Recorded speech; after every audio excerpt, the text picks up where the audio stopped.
I am Jeff Foxworthy, and welcome to GameKeeper Podcast. If you want to learn more about farming for wildlife,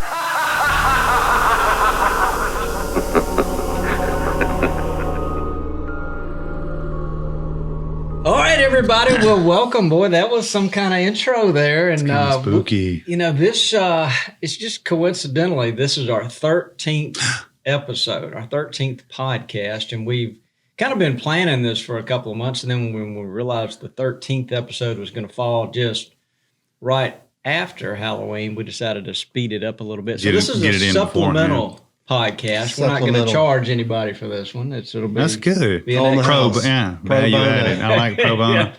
Hey, Okay. Well, look, the person right across from me is Lanny Wallace. Yes. Yeah, and then over here to my left is Dudley Phelps. Present. Cross at the table at the board, trying to figure out how to keep this thing patched together with chewing gum and baling wires and everything else is Jason Cleveland. And Lanny, what are you going to be for Halloween? Well, I think I am going to an event from what I found out from my wife. And I said, I am so excited. I'm ready to go. The only thing I don't want to do is dress up. So I think I'm going to go get a T-shirt with a pumpkin on it. Oh, that's lazy. Pretty weak, isn't it? Man. Yeah, you would be a good lurch. Yeah, well, I kind of play that role anyways. Daily. Mm-hmm. Yeah. Speaking of 13. Yeah. That's my lucky number. Well, it's my lucky number too. I was born on Friday the 13th. Oh, you were? Yeah, I sure was. Don't you have like 3 sixes in your phone number? Yeah, it is kind of weird how that pops up like that. Yeah. You mean, I'll go ahead and tell everybody what his phone. No. The last 3 digits are 6s. Yeah. Oh, this has been his phone number for a while. And then it's getting spookier by the second. And then I borrowed your credit card one time to buy some. That is true. Buy some work related items, and there was 3 6s in a row in your credit card. Yes, it sure is. And he was born on Friday the 13th. That's pretty spooky. Y'all are freaking me out over there. You're freaking me out. Yeah. So, Dudley, what are you going to be for Halloween? He's not a non-threatening spooky person. I'm going to dress Dudley up for Halloween, but it's going to be Dudley 5, not Dudley 4. My son. Dudley 5. Yeah. I don't get it. Dudley the 5th, my son, is going to dress up for Halloween. Like Dudley 4? No. I'm just not going to dress up, but he's going to dress up. He's the same name. He's doing the same thing I am. Oh, my goodness. Bobby, what are you going to be? I'm not going to be. I'll be honest. It's homecoming week, and I'm just burnt out on dressing kids up. They've been dressing up for stuff all week, and then we got to dress them up again. So. You look burnt out to begin with. Have you been sleeping well? I have a confession to make. I got back on the coffee. So you look like a strung out addict. Yeah. Addict? Is that upstairs? Yeah. No, that's not upstairs. All right. I can tell this is going to be a hypercritical podcast here. But he hadn't had much sleep.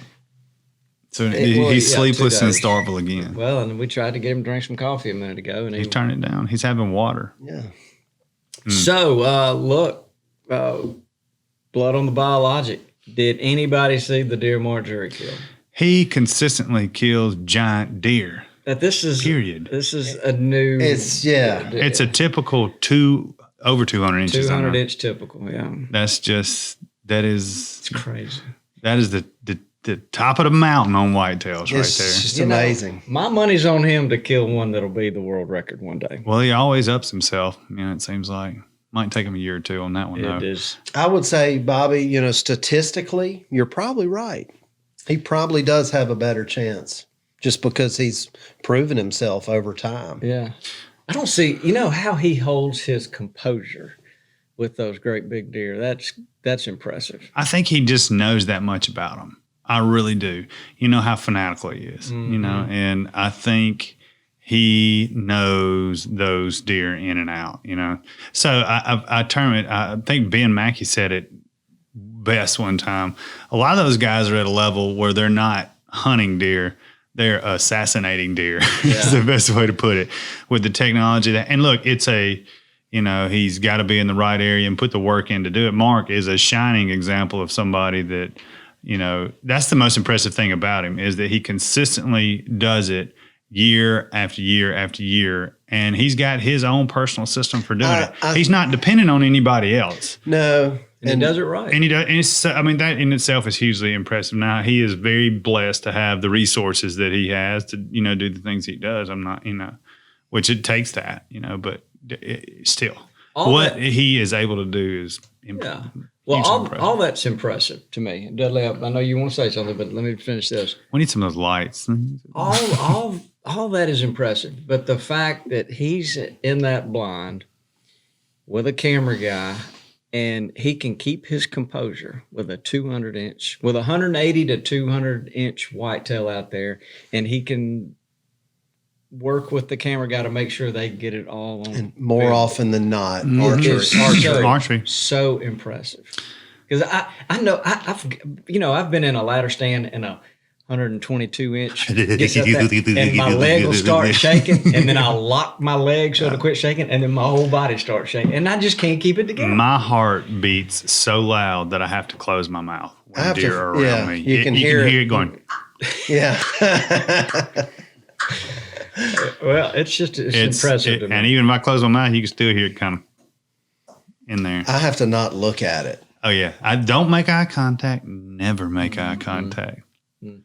But I was thinking that, I've got a buddy, his name's Cody, and I refer to him as the horse whisperer. I can walk up and, tell a horse to do something and it doesn't do it. But when he does, it does exactly what he says. And I think some people just have an innate way with animals. And I think that can translate to a hunter. And some people are just naturally, Muggsy Bogues was 5'3" and won the slam dunk contest. Right. Some people, it's not about your size or, what you own or what you have. You're just good at it. Right.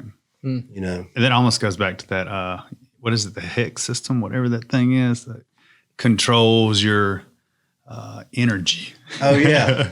Because obviously, I think we'll get into talking about the moon and how all that kind of stuff affects wildlife. But you have an energy level, an aura, if you will, about you. And animals, and you think animals have it way more than we do. Right, they do. They depend on it more than we do. So. Very interesting. That in and of itself is kind of spooky. Yeah, it is. There it is again. Man, I'm a little scared. Man. So speaking of blood on the biologic, I brought some Maximum that my wife cooked some for greens for everybody to try a little bit, including you, Jason. I get that phone call all the time. Did you put some pepper sauce on it? Can you eat these greens if they're made for animals? They're great greens. They're the same, but 38% crude protein. They're delicious. 98% digestible nutrients. Yeah. Body by biologic. Cleveland is a bodybuilder, so he was the first one to grab Oh, man. Those are great. In fact, I've narrowed it down to my favorite cultivar. And that Bayaroa rape. Is it the one with the smooth edges instead of the ripply edges? Yeah, that's the one I like too. And it's a thicker. Very thicker. I like it. Very thicker. Is that, can you say that? It is very thicker. Pass those to Dudley. Dudley, these are excellent. He needs some greens. What else we got? We got elk sticks today. It kind of reminds me of collards in a way. Yeah.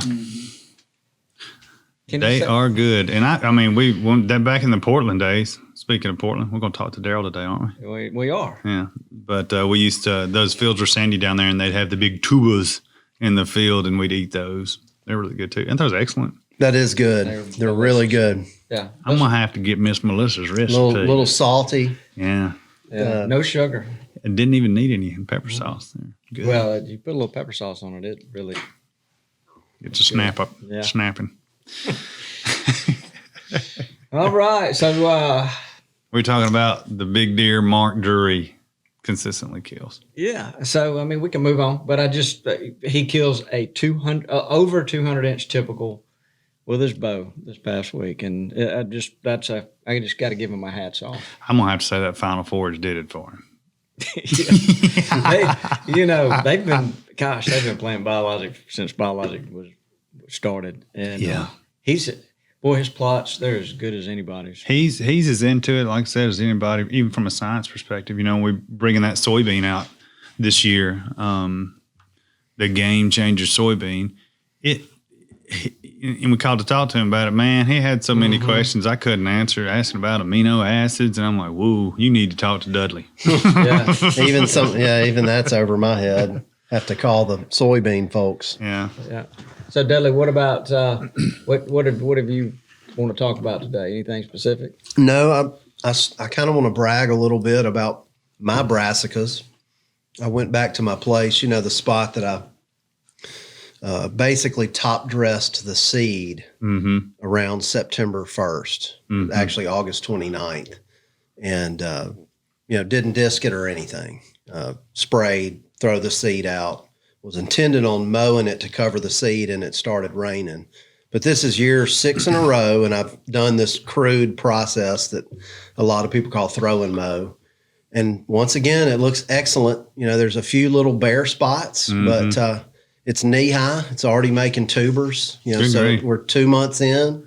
Did you mow it this time? You said it was too wet. Well, I mow it about a foot high in early August. Wait 2 weeks, spray it, and then come back a couple weeks later and throw the seed out. And then I try to mow it to lightly cover the seed with that thatch. But this year I wasn't able to because it started raining, and it came up and did great anyway. Well, we got a test going on in Macon because we planted it yesterday, and it was, we sprayed it and cut it and then seeded it and then trimmed it low again. So we'll see. I was at the gas station. The guy we always run into down there is like, "Y'all hunting?" I said, "We're planting food plots." He goes, "Y'all late." I said, "We drew an elk tag." He goes, "I understand." Yeah. What happens? This year,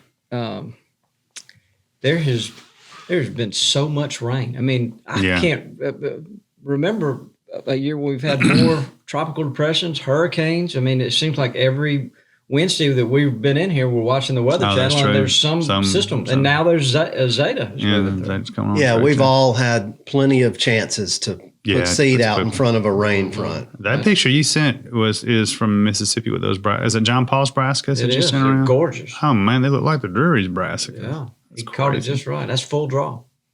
Caught it just right. So yeah, and I saw a picture of Dudley's field. It was gorgeous. Really looked good, Dudley. Hats off to you. Thank you. That's exciting. It really is a way to easily plant food plots, and it works. I like a challenge, and it's easy to do, but you're always worried that it might not come up. And 6 years, it hadn't failed me. Right. So let's make a point to put a utilization cage on that. Okay. Yeah, that would be good to keep an eye on. So on today's show, we're going to just discuss, kind of have a roundtable here about moon phases and how they affect hunting / wildlife. Yeah. And then if everybody will hang on, if we hadn't put them to sleep by then, we've got a couple of wild hunting camp stories that we're going to tell, that are kind of spooky. So there we go. We've kind of had this lined up for 4 or 5 weeks, but I've been looking forward to doing it. I don't know if y'all have or not, but let's get right into the moon phases. And Lanny, you seem to be more interested in this than the average. I think I probably follow moon. I've got a moon phase app on my phone, and isn't it the blue moon coming up? Is that right? The blue moon is the beer that you've got sitting right there. Well, this will be a blue moon, this full moon that's going to land on October 31st, I think, which is Halloween. Yeah. Yeah. So do you know what a blue moon is? Well, no, I don't. It's having a full moon in the same month. So the second full moon in that month would be the blue moon. Well, I'll be. Once in a blue moon. Yeah. And look, we've had blood moons. There's all kinds. But Dudley was saying something about a beaver moon. So this month we've got October 1st. They refer to that. October 31st. They refer to that as the hunter's moon. Oh, even better. And the November 30th is called the beaver moon. Ah. And I think, Native Americans came up with a lot of this, and then we kind of messed with it too. But it's mostly Eastern Native Americans that came up with this, named moons. Well, and I'm sure they planned a lot of their crops by moons, and they used a lot of solar lunar indicators on when to do things. Harvest moon. Planter's moon. Moon pie. There's a Golly. There's a lot of moons. There really is. So there's one month that can't have a blue moon. Which month would you think that? That'd probably be February. Man, you are sharp today, buddy. Oh, yeah. Okay, I get it. You ate your Wheaties this morning. It's that biologic. I may have rode in on the turnip truck, but it said biological on the side. That's good, Bobby. Yeah. Thank you. I write my own material. Did you brainstorm that idea? Right, that little saying? Oh Lord! All right, so Dudley, what about you? What's your opinion of the moon phases? If you can put those greens, not necessarily the phases. I can't quit eating the greens. Do you think it affects hunting, deer hunting? Does it affect you as you get ready to go deer hunting? I grew up looking at it. And there's been a couple of studies that apparently have proven that the moon doesn't have an impact on deer. And I just, I trust science. I really do on a lot of things, but it's just too compelling. I mean, look at the fish. So many things in the animal kingdom are influenced by the moon. Well, there's sunrise and sunset and moonrise and moonset. That's how, the good times to hunt and fish. And as a hunter and a fisherman and everything else, we always call it that special time, which we're referring to is, right before sunrise, right before sunset. And the same is true with moons. If it affects the tides, and it has that much gravitational pull, some people would say it even affects the menstrual cycle of animals and wildlife and everything in general too. So you'd think it would have some kind of effect. I'm just saying. Right. But these studies, they're getting photos and it's not.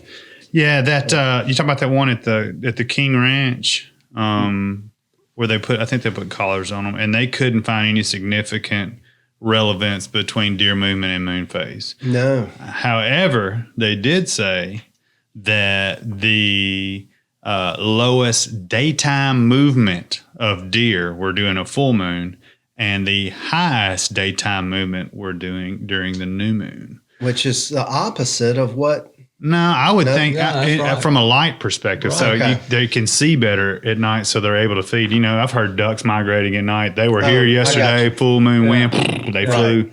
So there's more, I think from, photo, I don't know what that was.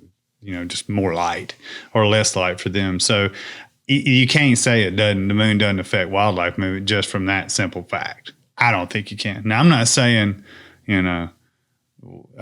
these studies are wrong whatsoever. It's just insignificant, I think, is what they're finding out. Okay. Well, so growing up, you always heard guys say, well, there was a full moon, the deer fed all night long. You're not going to see one today during the day, except in the middle of the day. Right. And so you would hunt in the middle of the day. In the middle of the day. And I always felt like I saw more deer in the middle of the day when I don't on a full moon. I did too.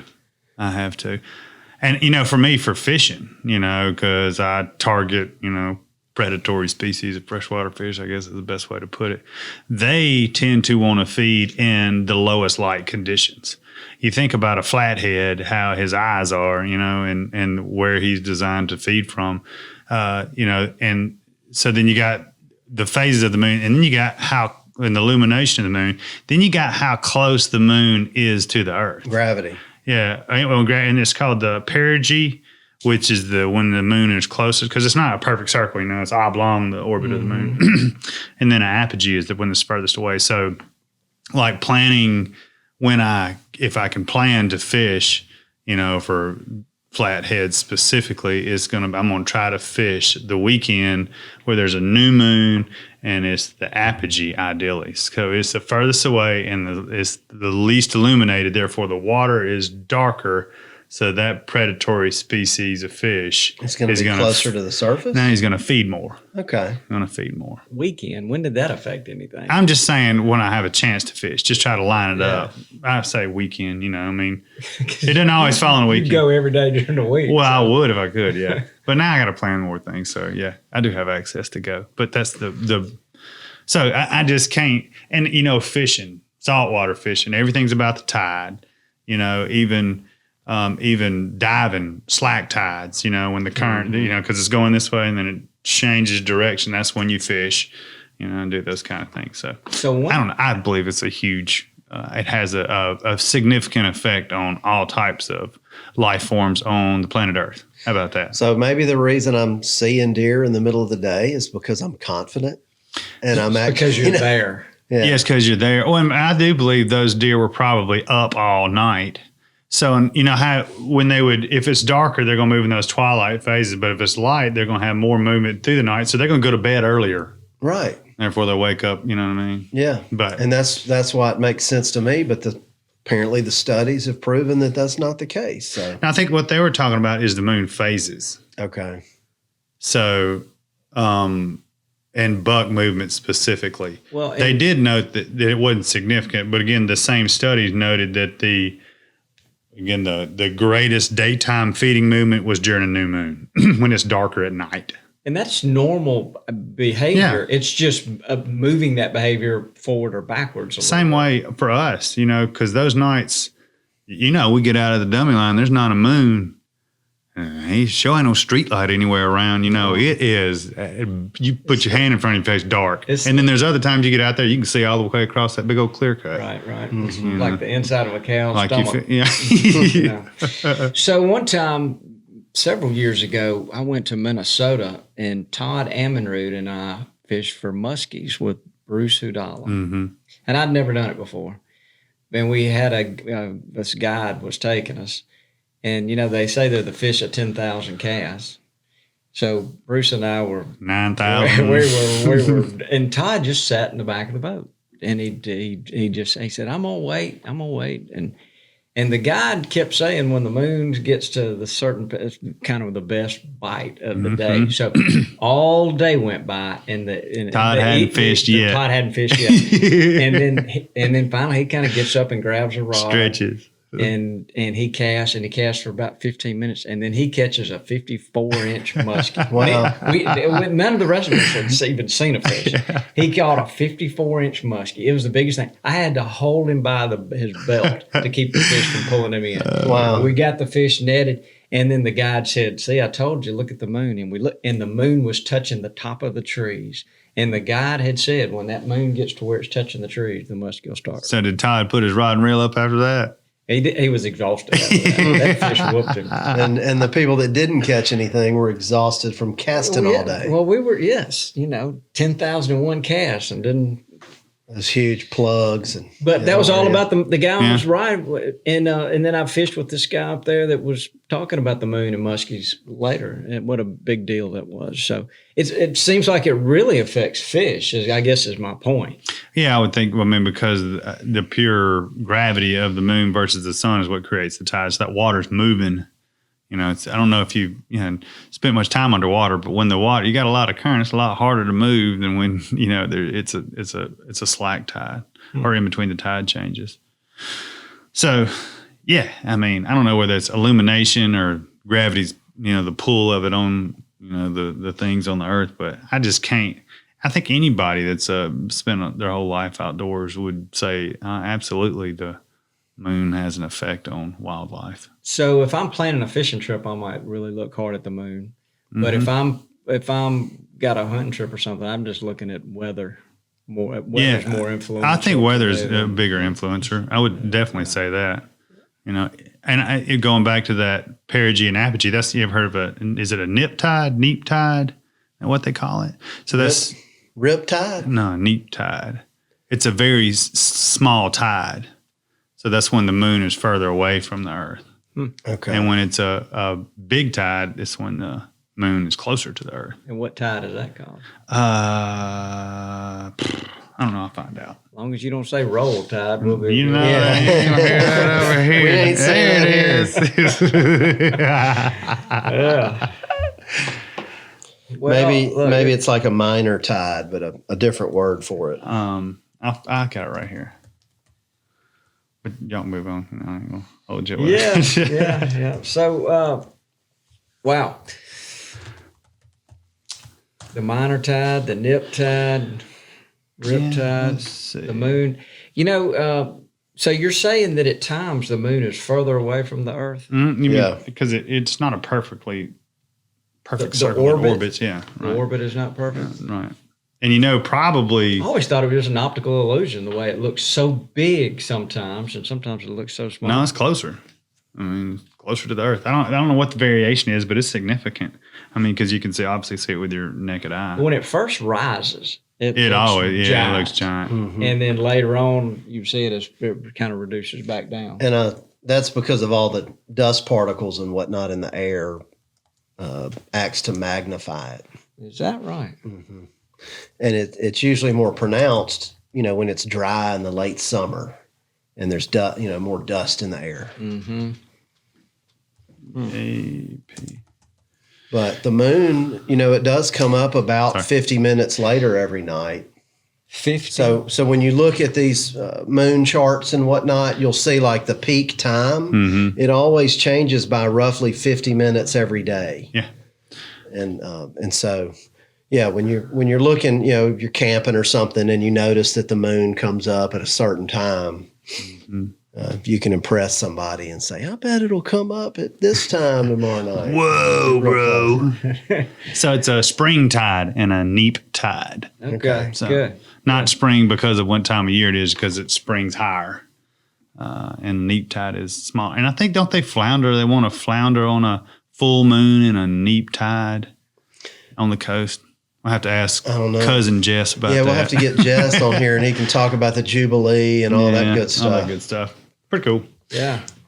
And so then and one more thing, and I'll quit talking about the moon, but, it's more than likely. Do you promise? Yes. Yeah. The formation of the moon has something to do with the axis we're on, orbiting around the sun, which is why we have seasons. So if you were straight up and down and all the time, everything would be the same. But the fact you have a northern and southern hemisphere, and depending on where the orbit is around the sun, something's closer to the sun. That's why you have Spring and summer. and fall and winter. How about Look at you. Wow. Stimulate your mind, Bobby. So you know how the moon supposedly got formed. Well, we've kind of been over this in the. I thought it was a crow laid an egg in the sky. So why don't you tell us? Well, supposedly, and of course nobody knows because this was We should. this is a long time ago. We should make sure everybody, if there's anybody driving, we don't want to put them to sleep and run off the road. But so we're just warning you right here. Now, let Landing, So everybody stretch good, and let's go into supposedly. how the moon got here. And I mean, nobody knows this obviously, but Earth, which was maybe on axis, and another celestial body, a planet of some kind, of some magnitude, impacted each other. When I think the Earth was probably being formed at some point when God was working on that part of it. And then, Okay, go ahead. and so as they impacted, they kind of, I guess, became one. And then the dust and all the debris from that impact slowly gathered together and formed the moon. And after that, started orbiting around the Earth. And then, therefore, the Earth was off axis and the moon starts rotating. And, so don't know, but part of That's your God's theory, great. and Now, you're I'm not sticking saying to it, that. huh? Look, I'm intrigued, like by anything, obviously, in God's great creation. So, It is pretty interesting. Yeah, I mean, it's huge. You walk outside and you look and you see this thing You out just there. go outside and look at the stars. It's very anybody with any curiosity wonders. Yeah. What about Am you? I going too deep? I'm sorry. We're getting kind of deep, guys. Yeah. Okay. Well, let's But shallow it's back up. Oh my goodness. If the moon were made of cheese, would you eat it? I would. I love cheese. Yeah, there's a lot of cheese eaters around here. All right. Well, so look, it's about time. Why don't we take let's get everybody back awake. Let's take a break. And Cleveland, why don't we see if we can get Daryl Daig on the phone? Now, Daryl, let me just tell everybody, years ago, worked here at Mossy Oak. He came here from Natchez, Mississippi, and then we lived in Birmingham for a little bit. And he was your and my boss for probably 10 years. And all the bad habits we have, I think, could probably attributed to him. He was a great boss. Yes, I would agree with that. I would agree. We spent a lot of time with Daryl. I'm pumped to get to talk to him today. Yeah, and he's run off to North Carolina and made sacks of money, and he's living the. And I hadn't even called us. Now I think all he does is hunt and fish, and he'll call once a year and buy some biologics. I told him what a good mate I was on the boat, dude. I can tie them up, clean them up, everything. All right, well, he's got a really good hunting camp spooky story. Spooky stories. Is it gonna be spooky story time coming up? Yeah, it sure will. So here we go. Oh Lord! Whoa. What about that cat? You got that cat? Where's the mountain lion? That's a haint right there, boy. All right.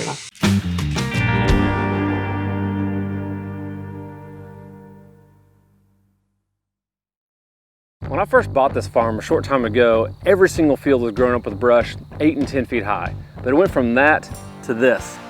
And even though I planted biologic with very little moisture in the ground, I was really amazed at the results. I just sat in this field with my wife as she shot her very first deer. We could not be happier. We made a memory that will last a lifetime, all because of the effectiveness of the best food plot seed on the market.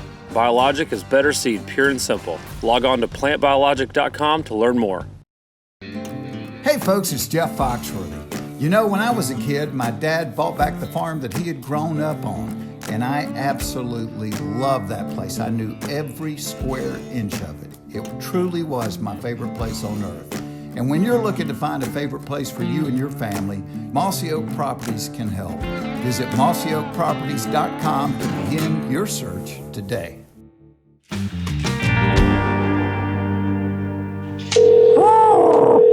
Hey, I think Daryl was there when the cat story happened. Oh, really? Yeah. Oh, don't tell me he's going to be somebody that you can validate your I mean, story. he's not going to be able to validate it, but I think he was there. I think he answered. Uh-oh. Sorry. Daryl, are you there? Hey, man.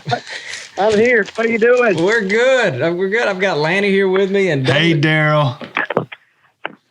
Lanny, what's going on, Biggin? Man, we sitting here chewing the fat, talking about old times. Yeah, and we've got Dudley Phelps here with us. I don't know that you've ever met Dudley, but I don't know Dudley. How you doing, Dudley? I'm good, and you? So, Daryl, we were just Yeah, we're eating. First of all, we're eating biologic greens that Melissa cooked. They're excellent. Oh, good. They are delicious. Those are good. Yep. And Lanny is eating some elk meat and threatening to drink a Blue Moon beer since we started talking about the moon on this. The Blue Moon is this weekend. So we were just kind of reminiscing to the audience that Lanny and I both worked for you here at Mossy Oak for a number of years, and I pointed out that all the bad habits that we have probably came from you. We were trained well. I'll own that. Well, Definitely.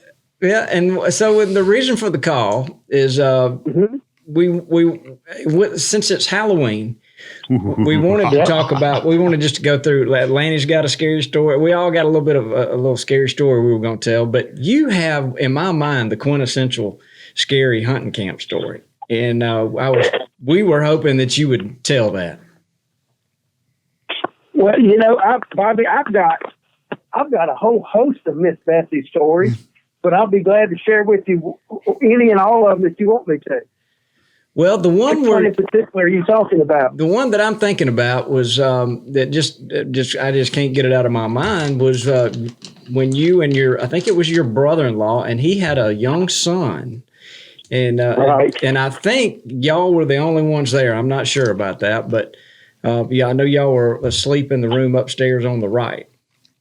That's right. So yeah, I do remember that story. So let me hang on, Daryl. Let me just set something up a little bit. And Laney, feel free to jump in here. But Sure. But years ago, and I can't remember how many, but it's probably been at least 17, 18, 20 years. Long time. Mossy Oak leased a camp called Lee Haven. Yeah. And it was this beautiful antebellum home. And it was actually Robert E. Lee's brother was the lead part of this thing.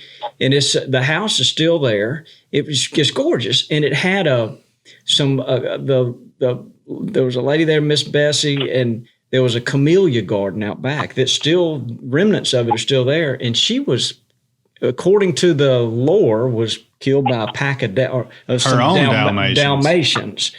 And her own Dalmatian. right. Dog. And maybe cut her hand or something, and the blood made them go crazy. Man. And so when we got the lease down there, we being Mossy Oak, and all of us started going down there, Daryl, you were kind of leading the charge, Toxie, and cleaning up, and Spence, and there's just so many so many spooky stories came out of that camp. Yeah, I think it's on the Alabama Registry of Scary Places, so it's not just us. Yeah. Speaking of scary, you ever seen a Dalmatian's teeth? And people used to swear they saw the Dalmatian dogs in the woods on a hunt. I know somebody. Yeah. I know somebody. We're going to have a guest one of those. Yeah.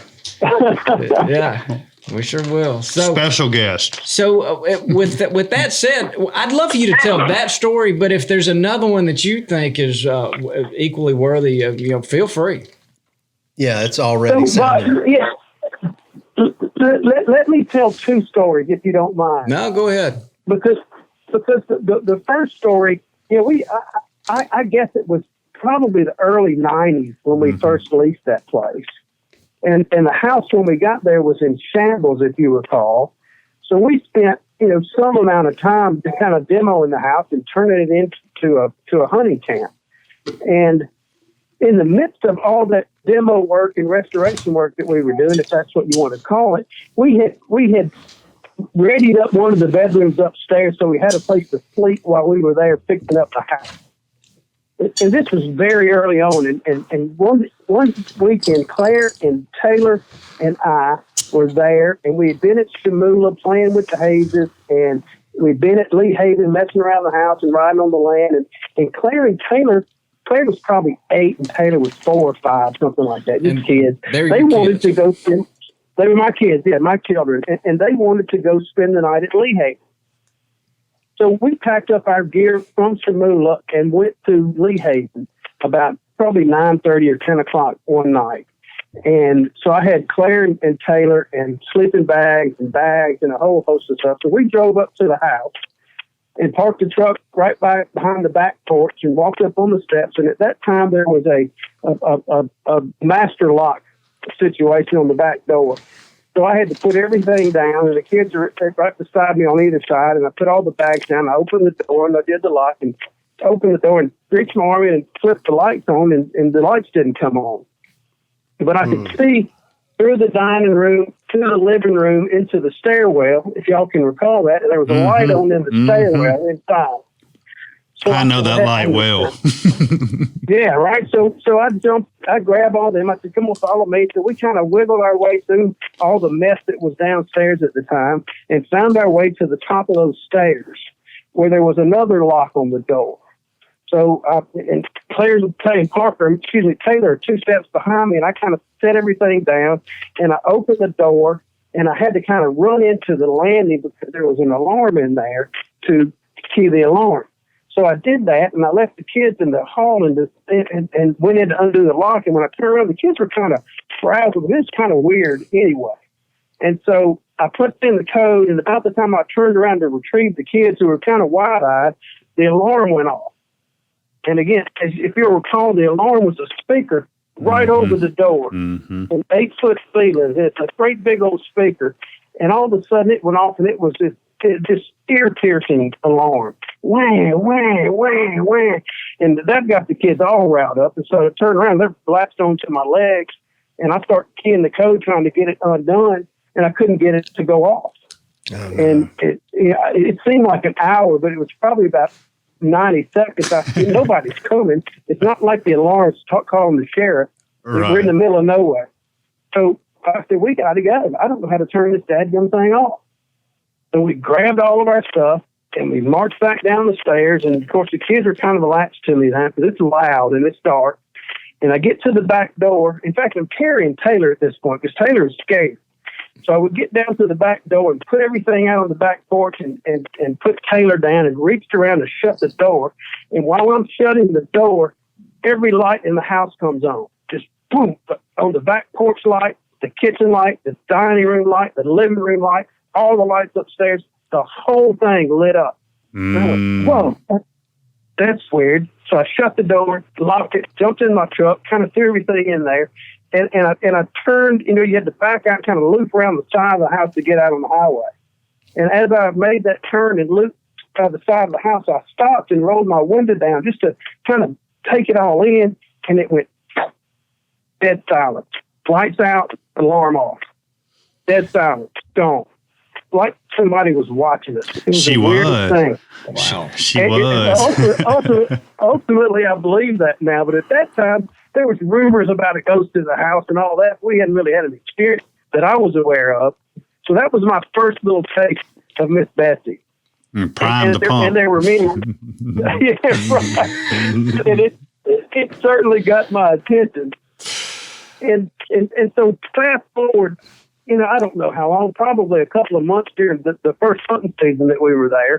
And the house was still kind of in shambles, but kind of pieced together. And we had put a room together upstairs. There were 2 rooms and a bathroom and a little landing upstairs. And the room on the right had 3 or 4 or 5 beds in it. And the room on the left was empty. And so Steve, my brother-in-law, and his son, Tyler, and Tyler was probably, I don't know, 7 or 8, 9 years old, just a young boy, but really excited about coming to hang out at the camp and to go hunting. He hadn't done a lot of hunting, but he was excited about it. So they came in on Friday afternoon, and there was a couple of people there, Bobby. I can't remember who, but there was, it may have been Dixon and who knows, Merritt Rogers or somebody downstairs. So we got in Friday afternoon, made an afternoon hunt. Wasn't memorable, came back. And after the hunt, had a dinner. I think it's probably one of the first dinners Barbara ever cooked at the camp. So Miss Barbara prepared us a meal that was awesome. And we hung around, talked about our hunt in the afternoon and where we were going to hunt in the morning. We went to bed. Pretty normal night at Leahaven. Sure. Mm-hmm. And so Steve and Tyler and I retreated to the upstairs bedroom. And whoever else was there with us stayed in one of the bedrooms downstairs. And we went up, and there's a window air conditioner, you guys will recall. Mm-hmm. And I crawled into bed, and Tyler and Steve crawled into bed. Went to sleep. Woke up the next morning, and Steve and Tyler, neither one are in the bed. This is at 5 o'clock. I was getting ready to go hunting. And went downstairs, and Steve and Tyler are dressed in their street clothes, not hunting clothes, and they tell me they've got to go home. Something's come up in Mobile, and they have to leave. This is 4:30, 5 o'clock in the morning. And I could tell something was wrong, so I didn't really want to press them on it. And so they left. And, I never really mentioned to them anything about it until it may have been a year later when Steve told me the story. Once he started understanding that we were having these incidences with this ghost at Leahaven. He said, well, let me tell you what happened to me that night. We were at Leahaven. Tyler and I were there. He said, I woke up at some point in the middle of the night, and he didn't tell me when, 2, 3, 4 o'clock in the morning, sometime at night in the dark. And he felt around in his bed for Tyler. And Tyler wasn't there. Mm-hmm. And he wasn't overly concerned about it, but he sat up in the bed, and he said when he sat up, he saw this white cloud come out of the air conditioner and kind of blow under the door into the landing, which was kind of weird, kind of freaked him out a little bit. And he said he could kind of hear Tyler crying out there somewhere. So immediately, obviously, he jumps up, runs into the landing, and both the doors to the bedroom and the landing and the stairwell are all closed. And so he opens the door to the stairs, and there's nothing there, and reaches over and opens the door to the bathroom. And Tyler is crouched down in a ball between the commode and the tub, and is just in a state of hysteria.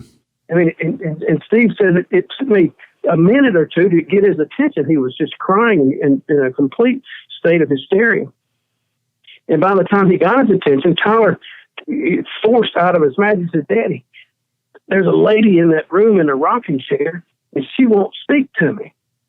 And Steve, at that point in time, he didn't It's know your whether stuff. to believe it. We going home. He's got this cloud that's gone under the door. His son's in the bathroom in hysteria, and there's a woman in the next door bedroom that he knows isn't there in a rocking chair. He's a wise man. It's time to go.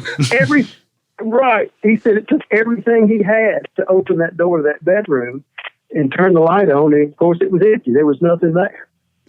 So And they you were got up. And you were sleeping. Yeah, and he was asleep in the other room. He was in the same room. I was in the same room with him, and then slept through the whole thing. Yeah, that air conditioner was home up there. They got up that night at that time, whatever time it was, and went downstairs in the kitchen and waited on us to get up so that they could get out of there as fast as they could. And it literally took Steve a year to tell me that story. Wow. And it's true. That's the story I remember. Yeah, that's a wild story. That is That's crazy. the one, yeah. If it had been me, I'd have blowed the windows out of that thing screaming. There were so many times. I slept in that place by myself. Only a handful of times. I didn't like it at all being there by myself at night, and I never slept well. It was a spooky place. It really was. I always carried my dog slept with me back then. I don't sleep with my dog, but Chief. Right. I carried Chief when I would go upstairs. Chief and me was tight. I figured. Yeah. Well, you could do like Daryl. He probably had a few toddies and he was sleeping. Oh, I had a couple toddies, that's for sure. But it's a spooky place. There's no doubt about it.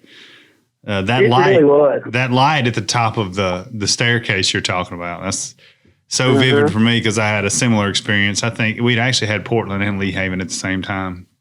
And I was running a camp at Lee Haven and Daryl was running a camp at Portland, and they kind of overlapped, and I got everybody taken care of there and was, doing the old shut the camp thing down, and went and turned from the upstairs, turned all the lights off through the house, got there, locked the door, walked outside, and that light he was talking about was on in the upstairs again, and I was like, I know. I turned that thing off. But I'm going to go in there and I'm going to turn it off. Well, I didn't make it all the way to the light. Now, I don't want this I don't want this to discredit my sighting of the cat. Oh, my gosh. You're already discredited. His Black Panther sighting. It was not a Black Panther, but it was a long-tailed cat. And it's a weird light. It's the light hanging on the cord and the empty bulb just hanging there. It's just hanging. One of those kind of lights anyway, just hanging there. I didn't see anything by itself. But I felt something. And if it's going to get me, it's going to get me from behind because I was gone. I remember running down the stairs, running out of the house, and jumping in that some old truck we had, and locking the doors. Wow. Well, one of those. Go ahead, Daryl. I'm sorry. No, go ahead, Daryl. Do y'all remember that Ouija board that we couldn't throw away? Oh. You remember that? I remember the stories, yes. I don't like that The spooky Ouija stuff. board there, when we first started tearing that place apart, and Spitz, Bonjean, and I each threw that thing away in a barrel out in the backyard numerous times, but it always showed back up. Always, always, always. And we thought each other were playing a joke on one another. But we weren't, and we don't know how in the world that thing kept coming out of that barrel and showing back up in mysterious places in the house. And one time there was a fire in that barrel, and I brought that Ouija board out, and I said, Spence, throw this in that fire. He said, hell no, I'm not throwing that in the fire. You don't want a bad hang on him. Oh, no way he was going in the fire. So I don't know what came there. It's probably still there today. Oh, my goodness. Well, I had a group of hunters from Texas, from BWI, that came down one time. And, of course, everybody wanted to hear all the stories and sat around downstairs and was just fascinated and scared to death. Everybody moved in a little pod of groups. Where you going? I'm going with you. And so I got to pee, too. So later that night, about 10 o'clock, one of the guys, we'd all kind of decided where we were going to hunt. And for some reason, we decided we would go show him how far down the road he needed to go or where the turn was so he could walk to this stand. And we were going to drive down there and show it to him about 10 o'clock at night. Behind the house, I'm sure. In front of the house. Oh, in front of the house, across the road there. Across the road. And we were way down in this swamp, down near, I can't remember the name of the plot, but it had like a corral down next to it, and you went right next to the river. Mm-hmm. You could see the river from right in there. Well, we were down there, and all of a sudden, I mean, this was 10 o'clock at night, you could see some eyes in the road. And so, I stopped, and everybody's like, wonder what that is. There were 4 people in my Bronco, and we just creeped closer and closer to those eyes, and those eyes were walking down the road closer and closer. And as we got to it, it was a Dalmatian. Oh, It was this No clean. It was black and white, and not. It was just perfectly clean, no mud on it, and it just stood there in the road. And all those guys in the truck just started freaking out. I bet they did. You ever seen how crooked the teeth are on a Dalmatian? But I have not. They bad news, man. Yeah, right. That's hilarious. And there were many stories, and it may be one of yours where people would try to get out of the bed in the night to go to the bathroom and felt like it was pushing On their down. chest. Yeah, that was a very common one down there. Yeah, I had that. That's why I had Chief in the bed with me. I was going to look over at him and be like, you feel that? That's fun. Those were good times, though. Goodness gracious, that was a good time. Yeah, that was a cool place. It really was. Yeah. Well, Daryl, we sure miss you. Yeah, man, we do. Well, I appreciate that, and I appreciate the phone call, and certainly I miss you guys. I hope y'all are doing well. Yeah, We're doing good. Send us some notes on $100 bills and tell us how you're doing. I got them on the way. That's what I'm talking about. They tell us you just on a own. just on a lighter note, the bulbs that you sent to me late to plant are actually have germinated, so we're in pretty good shape on our food plots. And well, you got some more rain coming to you that ought to be there this weekend. Yeah, we just got a little bit today. We're about done with the rain. Good gosh, we've had so much rain. Well, that Zato, I'm looking at it right now. It looks like it's coming. It'll be to y'all about Saturday. So Down there in Grand Isle right now. It is coming to shore right now. Mm-hmm. it will be tonight. So look, Daryl, we appreciate you being here. It was great to hear from you. We do miss you, and we have some great stories when we think about you often. And come by and see us sometime. I'll do that, guys. Thank you guys for calling. I appreciate it. Always good to catch up. Yes, sir. Great stories, Daryl. See you, All buddy. right, give everybody a hug for me. Thank Yes, y'all. sir. We'll do it. See you, buddy. We'll do it. Bye-bye. Yeah, now, he really did have a lot of Leahaven stories because he went to Leahaven a lot. He loved bow hunt. Let me tell you what, that sucker had it like you get bit by it. He got bit by it. Yeah. Yeah. And he was a good bow hunter. No, he was. He was very good. Yeah. One of the things that was funny about his bow, he would have sayings written on his limbs of his bow. So when he's at full draw, it would calm him down. It's like, stay calm.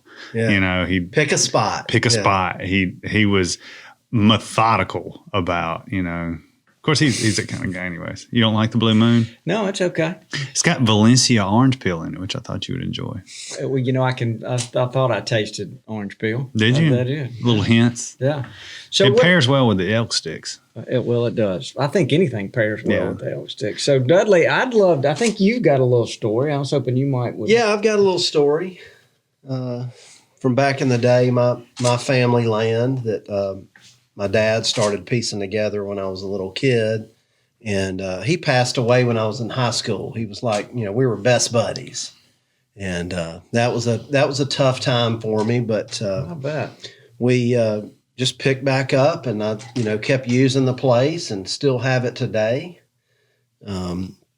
But we've had some odd things happen there, and not too different from Leahaven or what you've heard from other, Spooky places. Yeah, I'm kind of on the fence about ghosts and that kind of thing.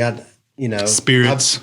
I've had some weird things happen to me that I thought maybe, I don't want to say it's God or a spirit or a ghost or what, but it seems to me like it was something. But this story, like I'd go to sleep one night in my trusty hat that I always wear. And, during hunting season, you don't take your hat off till you're about to go to bed. Right. And then as soon as you wake up, you put your hat back on. Right. And it's always right next to you. Well, I've had my hat come up missing a couple of times, when I wake up in the morning. And can't seem to locate it. And I've had some odd stuff, turkey hunt. I've had a barred owl follow me around all morning that was really close. Yeah. Maybe there's an During Indian duck spirits. season, I've had a gobbler follow me 2 miles through the cypress trees to our duck hole and sit there and watch us hunt. Now which that is- is odd. That's so That's Chingach good looking. And, I don't know if that was ghost or God or whatever, but it was right after my dad died, and I was duck hunting with his best friend. And Now- we literally had a gobbler in the cypress trees at the launch. That's pretty heavy right Yeah, there. that Now is. I'm going to Followed us in the boat for about 2 miles, and then while we were putting out decoys and hunting and whatever, Watched you. it was in a little island of cypress a couple 100 yards away, and basically watched the hunt. Wow. And it did stay when we left, but I thought that was odd that literally flew from tree to tree and followed us to the duck hole. But my story involves our little farm in Holmes County, Mississippi.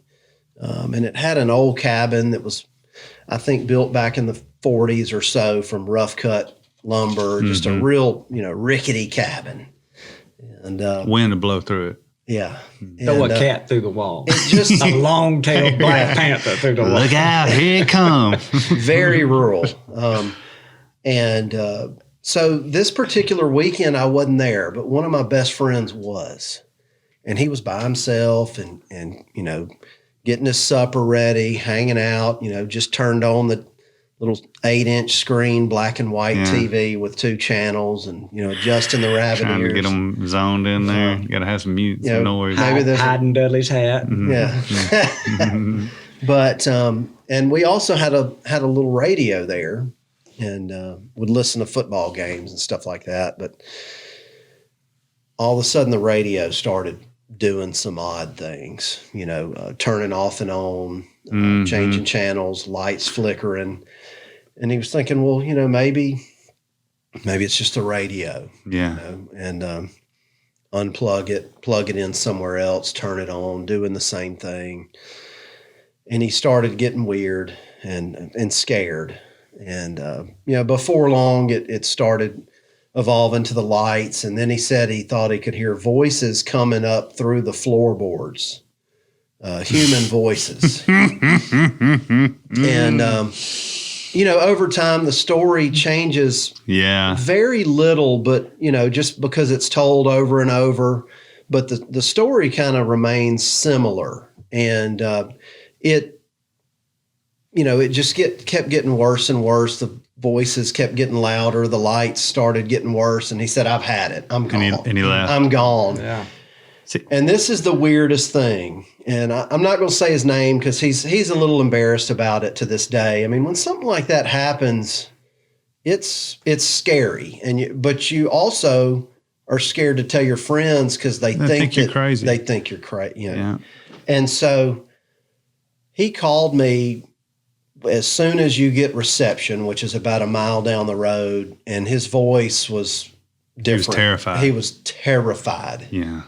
And when he walked out on the porch and started going to his car, he said, there's an old tree, an old cherry bark red oak that's probably 150 years old. It's huge, and it always had a swing in it. He said he glanced over and could see what looked like, it didn't look real. It kind of looked ghosty, Yeah. looked like bodies hanging from that tree.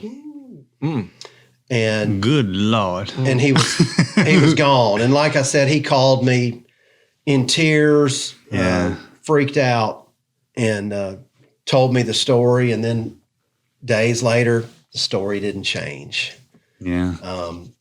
and it to this day hadn't changed. So that's odd. No, that's And like I pretty said, good. I've never had That's a anything. scary a story. scary story. I've never had anything happen to me there that was scary. I almost felt like So the next time you went, did you go back in there? it was difficult. Yeah. And it's kind of odd, but about a year later, a tornado came through and tore the got cabin it. to pieces. So Phew. no more weirdness. Wow. I think, I don't, we were talking about scary stories, and I don't have very many at all. primarily that one I just told. But I think you don't hang around long enough. I minimize my exposure time. Like, like it wouldn't been but one little radio. Yeah. Damn, I'm gone. Yeah, you did never experience the rest of that. Yeah. They'd have been like, damn, we thought we was gonna scare him, but he ran off. So go ahead. Yeah, that was it. That was my point. Is like, because you can ask my wife, family, like, I don't watch scary stuff. Yeah. I don't either. I do not watch it, like, because I'm in too many scary places all the time, right. And my mind, as y'all know, not degrading my long-tailed cat story, because I got a witness with that one. But your mind will get to you, especially mine. Yeah, it will.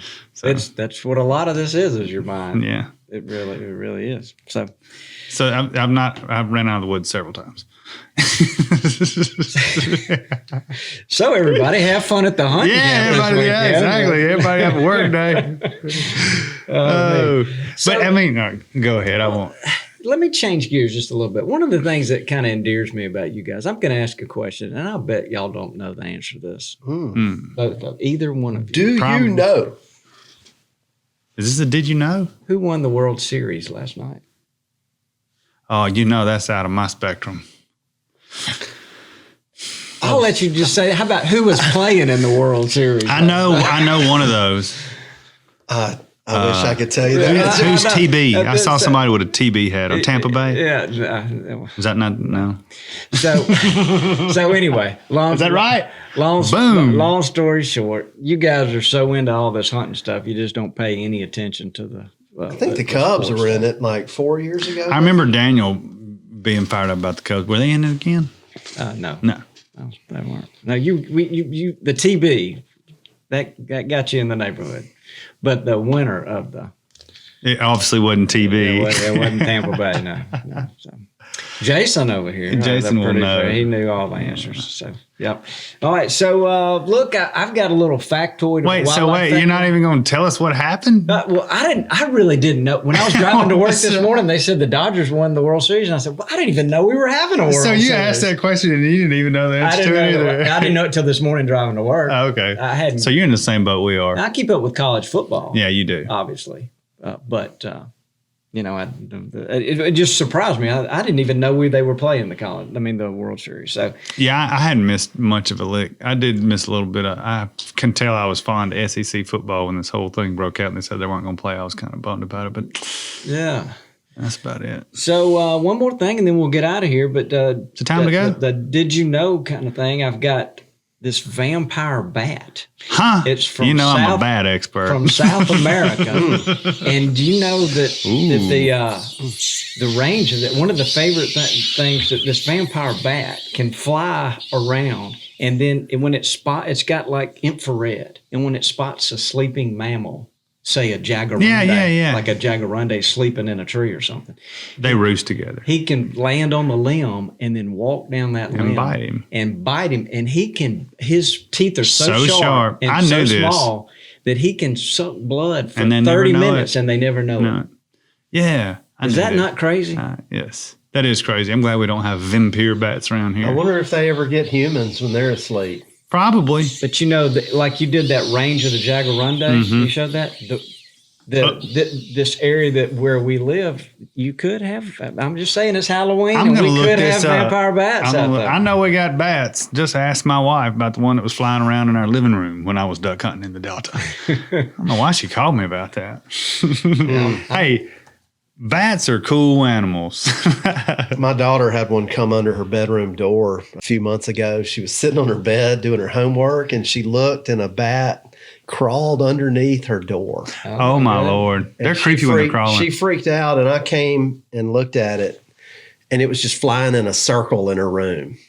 And I got a net and just finally stuck it out and got it. Should I tell my bat stories? Might as well. Is it too much? Yeah, might as well. We've intrigued with bats. Got intrigued with bats. I don't know how long ago was this, Dudley? Probably 4 years ago, 5 years ago. Because I live in a river bottom, and I wanted to control the mosquitoes as well as I could. So I'm gonna build a bat house. It was a great idea. Let me tell you something about building a bat house. Don't put it on the side of your house, especially if you have a wood house with lap siding. because there's a lot more cracks in there Yeah. than you think there is. A lot of bad houses. So it's like I put a built the whole little, neighborhood. I created a starter home, and they moved. I was like, oh, look at here. But I ended up having I pretty much a colony of bats living in the bat house, and they would leave in in the winter. I don't know where they would go, and then they would come back. Well, they decided not to leave that winter, and they pretty much went from in the bat house to In your all the house. cypress siding on the house. Oh my goodness. So, nonetheless, but I think I removed the bat house, moved it out further into the in the yard, and I think a lot of them moved in there. Are they eating your mosquitoes? Oh, absolutely. We don't have mosquitoes at my house, even to this day, even with the bat house gone. Well, that's a I mean, redeeming- we have them, but it's not near as bad as you'd think where I live. Yeah, that's a redeeming quality. Oh no, they're an intriguing animal. You for can sure. save the bat poop and put it Yeah. on your garden or Yeah. around your trees. I have an azalea. This is as big as the ceiling in this room because it was right under the bat house. Okay, cool. How about that? All right. Well, So- look, it's been here over an hour. Oh, we got to go. And it's about time. And this is going to be a Halloween edition. So Happy this one, we Moon hope- phases, bats, scary and, stories. Yeah, we hope you enjoyed this Marjorie one. killing 200-inch typical whitetails. Please go have fun at your hunting camp this weekend. Don't remember or think about any of the Don't stories sleep. that we told. Dudley, we need you to get some coffee. And Dudley, you got anything else to say? Why don't you tell them goodbye, Dud?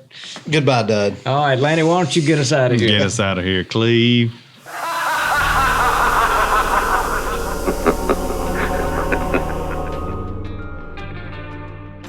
Thanks for tuning in to this week's episode of the GameKeeper podcast. And be sure to tune in again. Subscribe to GameKeeper Farming for Wildlife magazine, and don't miss the Mossy Oak Properties Fistful of Dirt podcast with my good buddy, Ronnie Cuz Strickland.